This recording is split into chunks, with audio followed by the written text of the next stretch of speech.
Doğruldan yanaşmalar var. Pensiya yaşının aşağı salınması getdikcə iqtisadiyyata çox ağır təsir buraxır.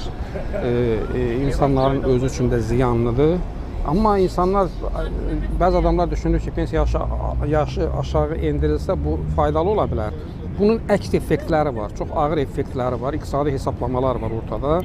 Yəni pensiya yaşını mümkün qədər qaldırmaq lazımdır ki, insanlar çalışsınlar, işləsinlər, maaş alsınlar. Yəni evdə paslanıb oturub pensiyanı gözləməsinlər. Sən çox uşağı imkanı da yoxdur, çox uşaq dünyaya gətirirsən, saxlaya bilmirsən. O heç birə də normal təhsil verə bilmirsən. Bəs bundan nə olsun? Cəmiyyət bundan nə qazanır? Və cəmiyyət niyə o ailəyə yatırım eləməlidir, pul qoymalı ki, bunun çox uşağı var. Yəni bu yanaşmaların heç biri düzgün deyil, məntiqlə düşünəndə. Dünyanın inkişaf etmiş ölkələrində belə bir yanaşma yoxdur heç birində. Pensiya yaşının aşağı salınmasını ziyanlı hesab edirəm. Ümid edirəm ki, insanların xeyrinə olacaq. Çox yaxşı əməldir, çox yaxşıdır. Biz də hamı sevinər. Düzdür, biz indi 63 yaşındayıq qadınların. Mənim tək evladım olduğu üçün demirəm. Amma bu çox təminatlı ailələr üçün bu çox əlverişli olar.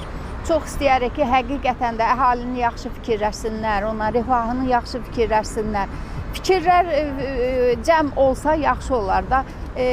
Həm indi vaxtda çox çətindir. Özünüz bilirsiniz ki, qiymətlər, zatlar, hər şey bahaçılıqdır. Heç olmasa işləməyən ailələrdə, uşağı çox olan ailələrə, əlbəttə ki, yaşı az, fərqi aşağı olsa daha sevindirici olar. Ümid edirik ki, həm qadınlar, həm də kişilər üçün biraz pensiya məsələlərində yəni yaş həddi aşağı endirilsin. Müsbət qarşıyıq, yəni insanların onsuz da elə də uzun ömrü yoxdur. Nə qədər, yəni ola bilsin ki, müəyyən problemlər yarada bilər, ancaq hər halda 65-dən ən azı 60-a, qadınlar üçün də mən elə gəlir 55 yaşa endirilsə yaxşıdır. Zaten Avropanın bir çox ölkələrində, qərb dövlətlərində də belə nümunələr var.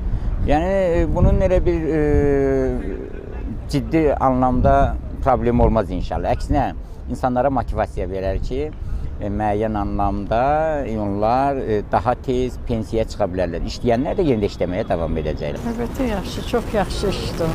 Hansı gözləntiləriniz var vaxtından? Yəqin ki, çox uşaqlarına, uşaqlarına vaxt ayırmağa, tərbiyəsinə, təhsilinə vaxt ayırmağa vaxtı çox olacaq.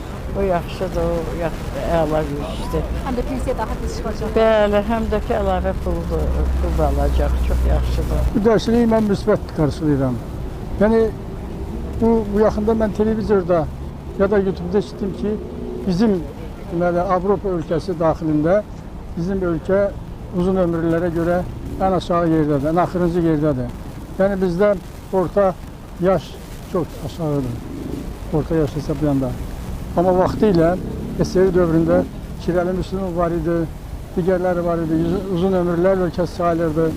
Yəni bu mənada insanlara qayğı lazımdır, ən çox da yaşlaşandan sonra çox qayğı lazımdır.